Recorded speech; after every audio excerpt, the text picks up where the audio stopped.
Hello, good morning, good afternoon, good evening, whatever time it is that you're watching this.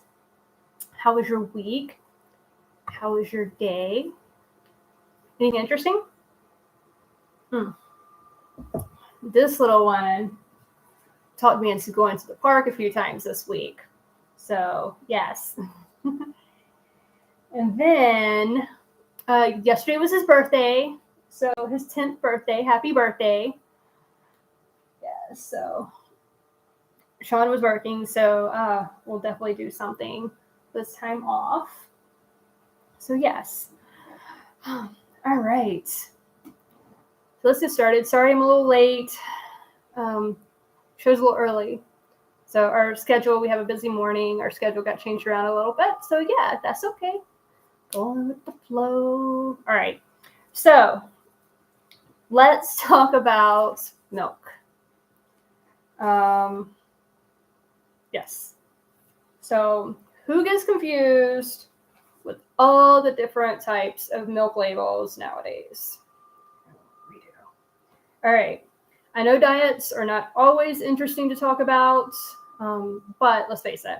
How many of us really want to change our diet unless it's our idea, right? Or we have a huge health scare, but still making it force the idea of us changing it, making us force that idea. But it still has to be our idea. So I just want you to know, like, all your alternatives and options so you can make your own decision what works best for you when you're ready. So maybe it's a slow change or a quick one, but either way, you need to figure out what works best for you and make you feel your best and what makes you feel your best, okay?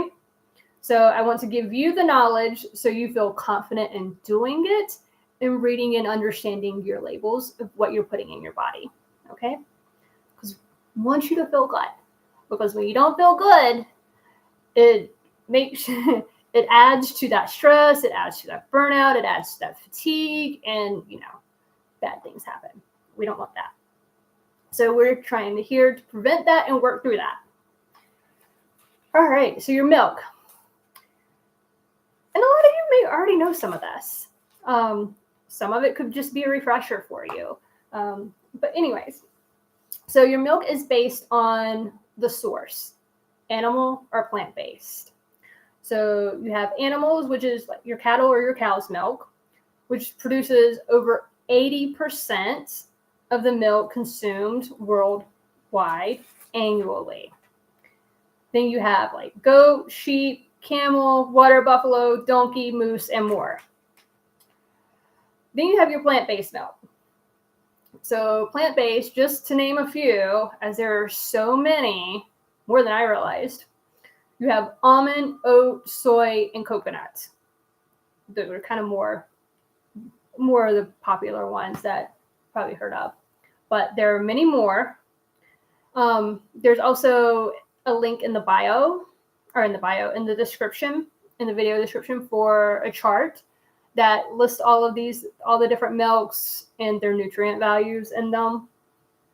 If you're interested, it's really interesting to see the different ones. Some of them I didn't even realize existed. So yeah.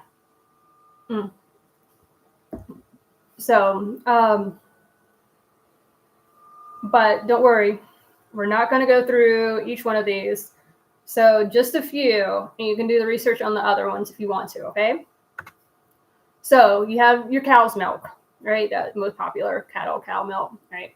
So with that you have raw milk, which you more than likely will find in stores. Will not find in stores, excuse me. You more than likely will not find raw milk in stores due to federal and state laws and regulations. But depending on state laws and regulations, you can buy it from a local farm or herd programs from the farm. So herd program, so kind of like you quote unquote buy a cow. Obviously the cow's there, and you get the milk from that. The milk is sourced from that cow, and you get milk either once or twice monthly, or however, each one's different, or weekly. Anyways, but yeah, so that's kind of what the herd program is. So you buy the cow, they milk it for you, take care of it, put in things, you just go pick up your milk. But raw milk means disease-causing germs have not been removed. It can be a source of foodborne illness. While practices on farms can reduce contamination, they cannot guarantee safety from harmful germs. I wouldn't recommend it, since stress and fatigue can compromise your immune system, especially if you're working ER or overnight shifts. Like, your immune system's, that can compromise it and then make you more susceptible to diseases or germs. Okay.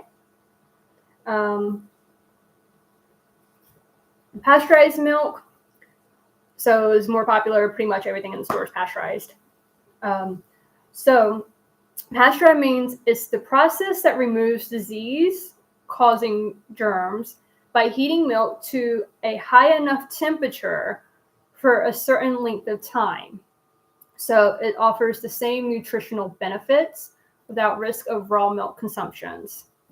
So since the early 1900s, pasteurization has greatly reduced milk-borne illnesses. Then you have ultra-pasteurized milk. Honestly, I don't know. I don't know if honestly, I don't recall seeing ultra-pasteurized milk in the store, but I've seen the milk labels. There's so many different ones now, like it can be overwhelming. But ultra-pasteurized milk uses a much higher heat force for a shorter time to kill virtually all bacteria, including spoilage organisms, and give it a longer shelf life. And though most nutrients are retained, there are some minor losses of B vitamins and vitamin C that may occur. So, first of all, you don't want to lose your B vitamins, and especially your C vitamins, vitamin C, because the vitamin C helps your immune system. So if you're compromising your immune system already, you don't want to not have the nutrient that helps with that, right? Also, too, if you look back, because, it's really high heat. So on all the videos in the past, it talks about nutrition or different types of nutrition. If you hadn't seen them, go back and watch them. One of the main things we talk about, how when companies do that higher heat for some of the process, how it removes the nutritional value in it to give it and then do this to give it a longer shelf life. So basically it's like processed. So I would almost say ultra pasteurized milk was basically processed milk, just because it kind of removes the nutrients with the higher heat. So I would definitely stick with pasteurized milk. So, all right, now let's break it down. Organic. So you have organic milk. So that means the cows eat all organic, non-GMO diet and they're not treated with antibiotics or added growth hormones. So you at least want to try to go organic, right? But they also could have grains.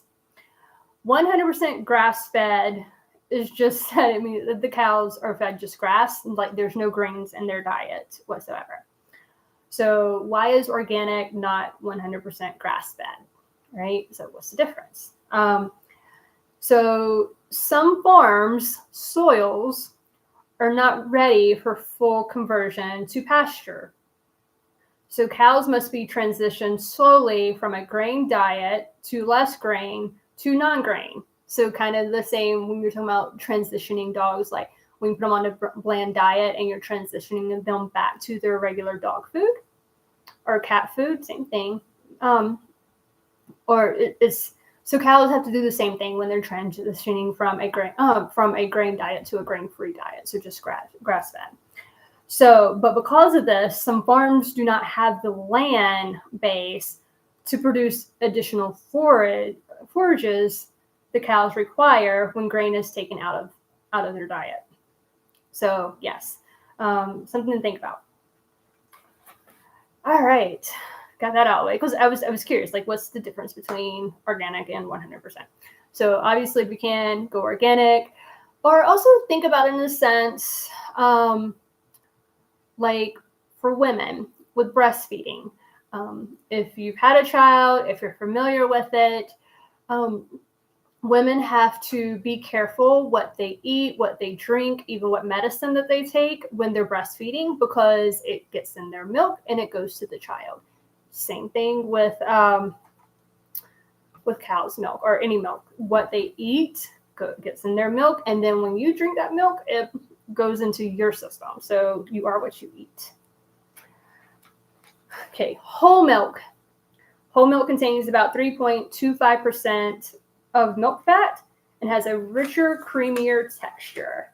I will say it's really interesting. Sometimes some of the milk we get has that cream on the top, which is kind of I think raw milk does the same thing.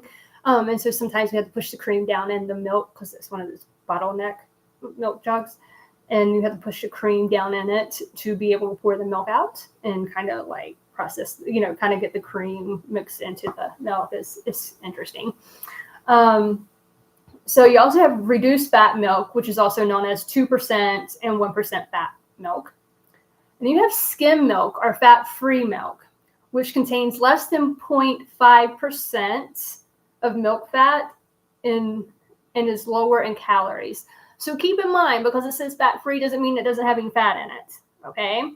So remember in some of the previous videos how we talked about where the FDA, as long as it's under a certain percentage, they don't have to list it as an ingredient on certain things.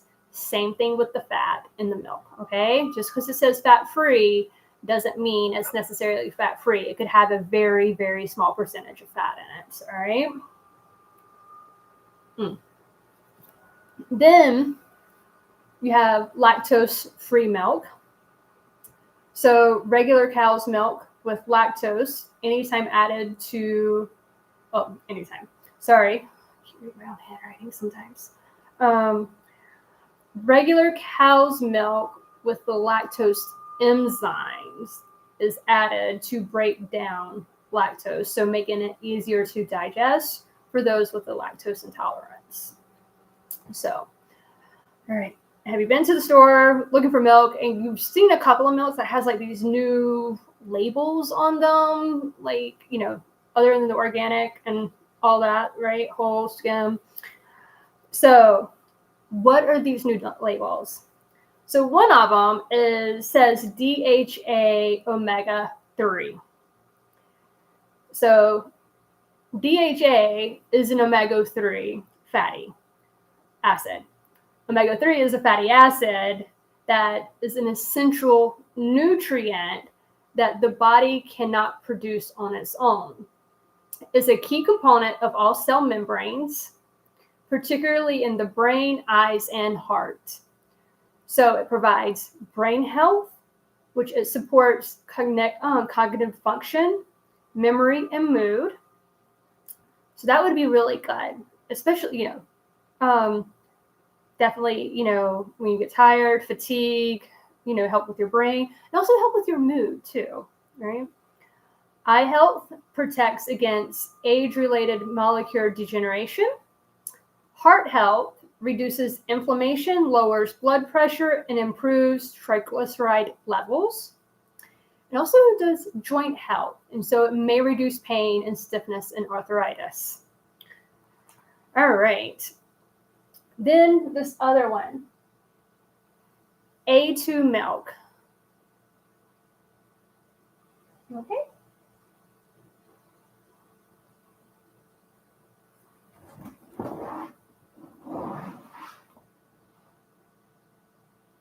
Okay.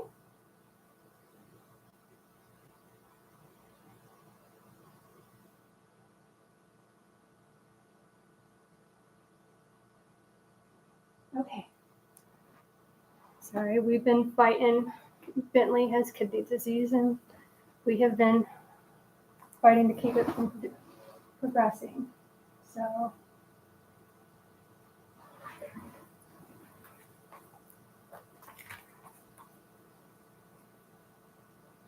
okay.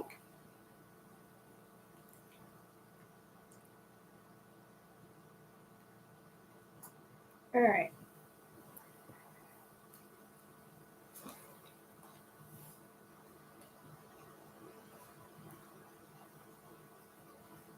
All right. You have A2 milk. It's free of A2 milk means that it's free of A1B casein protein.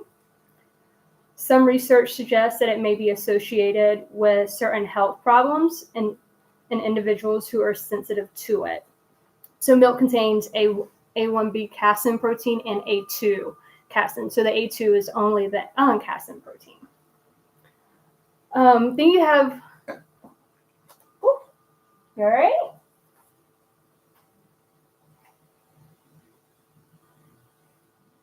Okay. All right. All right. Goat milk.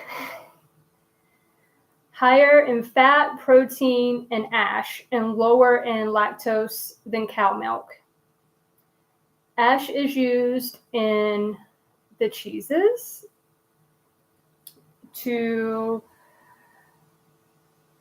the ash is used in the cheese making process that goes back hundreds of years to use as a method to protect the surface of young cheese. So when you see goat cheese, that's what it's for. So it's not in the milk. So typically, I think goat milk, I haven't really seen it in stores. You can probably find it in more like local stores or local farms or whatever, or country stores. Then you have sheep's milk, same thing. The local stores, country stores, I haven't really seen sheep's milk in a grocery store. But the sheep milk is richer and creamier than both the goat milk and the cow's milk due to its higher fat and protein content. So it's richer in vitamin B12 than cow and contains only A2 casein protein. So it may be easier for some people to digest. Okay. It would be interesting to see if sheep's milk was actually cheaper than the A2 that you would buy in the store. Anyways, so and of course you have your plant-based. Any of your plant-based milk, just please check the ingredients. A lot of them have added sugar, salt, and oil, which makes them not as healthy as you think they should be, or as they claim to be. They should only have 1 or 2 ingredients. So remember, the less ingredients, the better. Check out the art. So there's a link in the article, There's an article. I put the link to an article in the description of the video to check out. Just talk about plant-based milk, and the truth behind that is really interesting. So definitely check that out. And so, yeah, I hope it helps. I hope this helps, makes things a little bit more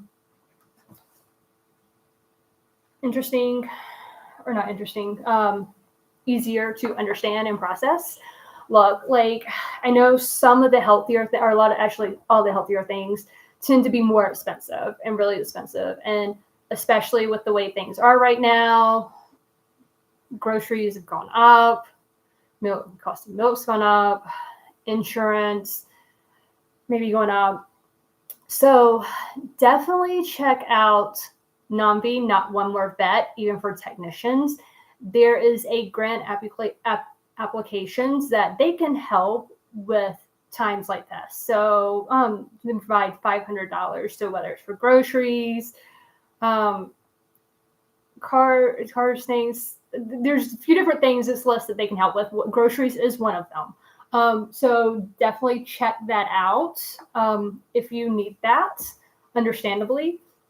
There's nothing wrong with assistance. That's what they're here for, all right, is to help make things easier for us, okay? So, again, check them out. So If you need someone, you have Lifeboat. Remember, that's the peer-to-peer with NOMV, not one more vet, just because of vets in the name. Is for technicians as well, even the grants. So check them out. You have, remember when you first do that, it takes first reach out 72 hours. Once they put you in your peer group, it could be up to 24 hours if you need to speak with someone. Then you have 988. You can call or text if you need to speak to someone immediately, or you can text home to 741-741. Please, please, please save these. However, it's going to be easier for you to know what they are or need them or reach out if you should ever need to. Okay? All right. Now, inspired by an old poem, you may not know that the world needs you, but it does. For no one else can smile your smile, say your piece, shine your light. You are unique, and you alone can fill your place. If you were not here to shine your light, what would happen to the pilgrims passing by your empty place in the darkness without your light to help them on their way? You may not know that the world needs you, but it does. Remember, what you do matters, and the world is a better place with you in it.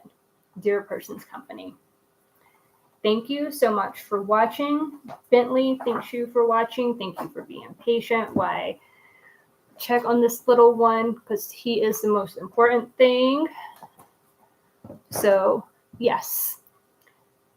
Until next week, take care. And we'll see you next week. Do something fun for yourself.